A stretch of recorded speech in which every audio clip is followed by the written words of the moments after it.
What's up guys, welcome back to the channel. Today we're talking about Livescope. I know I normally only focus on fishing. I got some tip-ups back there, but today I wanted to do a little bit of an educational video because I was recently a beginner at Livescope and I remember how challenging it was to really dial in my settings.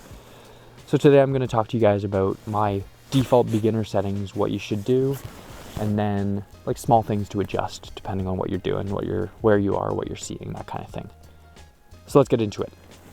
So we can throw our Livescope in. There we go. And as you can see, I've got my settings pretty dialed right now, but I'll walk through each one. I'll show you guys what it would default look like and then how I adjust it. So the biggest, most automatic thing is going to be your, forward and down range. I set those myself because I like to. Now, when I'm ice fishing, I like to have like a good ratio, an equal ratio. So 2 feet boxes, the same size. I would even maybe bring this in a little bit more just to see my bait and see the bottom a little bit better. But I tend to do that. So I set my own forward range. When my gain, I'm going to normally have it so that my bait is just barely visible. You can see my bait there. I'm jigging it with my hand. I'm going to turn that down until it's just barely visible. So there, about 66 gain. That's going to be what I like to have it at there. So those are your first two, your super basic settings. Now we'll go through a little bit of the more advanced stuff. So I'll skip the ones that I don't worry about or that I just leave alone. So the most obvious one to your eyes right away is going to be your color scheme. I like blue, and this is actually blue but in night mode. I also like yellow, but only in night mode. Blue, day mode, it's just bluer base color, no real difference. And I also like rusted steel. Lava is okay. Lava is pretty good too. This is kind of the one that you see most of the time. This is amber. This isn't my favorite, but to each their own. Really, you can do everything with any of the color palettes as long as they contrast a lot, and that's going to be the next thing we're going to talk about is color gain. So that's what default color gain is. And you can see you kind of lose some of the sharpness to everything. Your bait doesn't get as strong. The bottom return isn't as good. It looks a little fuzzy. So what I tend to do is actually crank color gain all the way up to like 90 to 100. The only time I don't have my color gain that high is when I'm fishing like within weeds. I tend to bring it down a little bit, maybe to like 80s, 70s, just so that the weeds aren't like a solid block. So you can see between them a little bit, but otherwise mid 90s to 100, that's what I have my color gain at. And that's just to help like solidify the bottom and make your bait pop a little bit more. Oops. Okay, color limit. This one's interesting. Some people like to use it, some people don't. I've seen this in a couple different videos. People have their color limit to where you can't see any of the noise. You can just barely see your bait. That's not objectively bad. I don't tend to do that just because I worry that if something's on the edge of my cone, that I might not pick it up. So I tend to leave it default. But really you can do something like this, and that does clean up your screen a little bit. But like I said, I just worry that if something's on the edge of the cone, it's not going to get it. So I tend to leave that at default, which is 0. Trails I don't use, bottom fill I don't use. Trails you can use. It leaves that little trail behind anything that's moving. And so if you were to have a fish coming in, a lot of people use them for lake trout because they can see the lake trout fly in. And that's pretty cool, but no, I just tend to leave it off. I don't need it. Layout, grid overlay right there. That's what it comes at as default. I hide that because I don't really like it. I think it kind of bogs the screen up. Scroll history I never have on. On screen control I do keep on. Some people don't. I keep it on because I like to touch and adjust my gain and my range just to look around a little bit sometimes. Reverse range, I have it at default.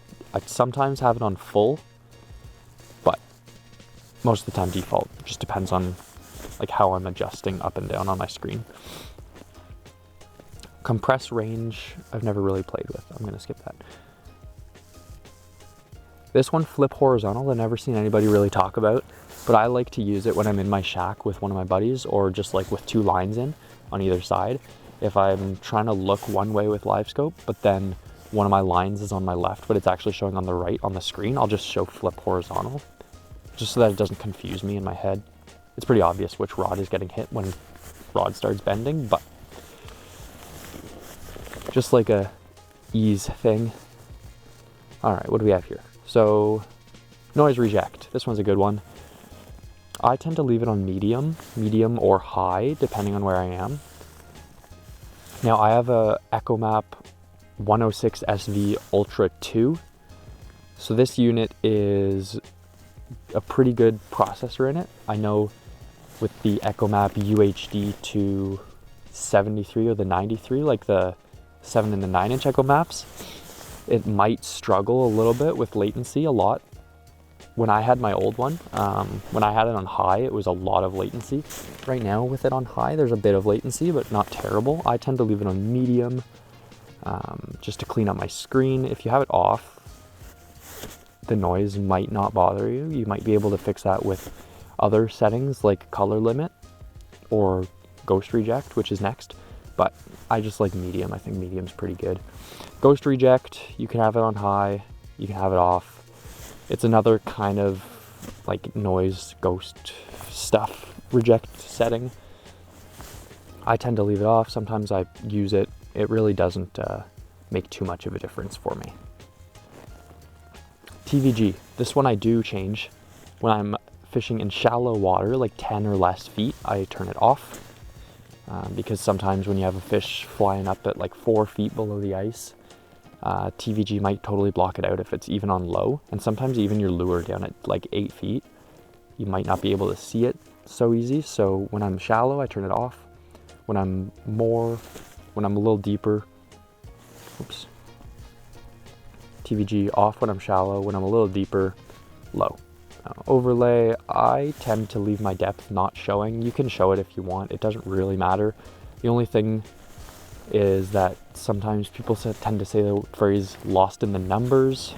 That's what that pertains to. It's more for an open water thing, but again, I can see how deep I am here. It's just more on my screen that I don't need any of this, but I like to have my voltage showing. I like to have my water temp. I like to have my time.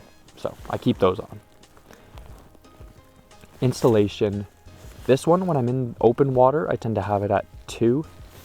And that way you can kind of see when you're casting where your bait's going to land, because, or maybe I'll even have it at 3, and that way you can see where your bait's landing on your cast. When I'm in the ice, I leave that at 0, just so that my screen goes all the way to the top. More use of the screen. Pretty simple stuff. Stabilization, just auto. Calibrate the orientation, so forward is what I keep it on almost all of the time. Sometimes when I'm fishing deeper, like even at this depth, I might have it on down, but specifically when I'm like lake trout fishing, like 60 plus feet, I'll turn it on down, and I'll bring my transducer up and I'll turn it to the down, like the flat position. And that's how I tend to do that. Perspective, I haven't actually played around with ice fishing, but I've heard and I've seen people using it, so I'll definitely experiment with that in the future. But as of right now, I don't really have any experience with it. Focus, auto fresh, all those are kind of your basic settings. So this is one of my musky baits, as you can tell, and I've got it rigged up so that it looks like a fish on Livescope. So I'm going to drop it down here. You can see it coming down. There, right in the bottom there. Ignore my swivel up there. So, one thing I haven't covered yet is zooming in. When I'm in shallower water, I tend not to, but when I'm in deeper like this, I like to get a little bit closer with my bait, a little bit closer to my bait, so that way you can see it a little better. So right now I've got my 12-inch musky bait here. This could kind of represent like a smaller walleye or a big perch. And so you can see it's like pretty noticeably bigger than my bait. So I'll just pretend here a little bit. I'm jigging. Oh, something's coming up. Oh, straight up. Oh, look at that. Oh, you missed it. Anyways, you get the idea. That's my bait. It's a little bit smaller, a little bit harder to see, but then the fish comes up and it's much more obvious.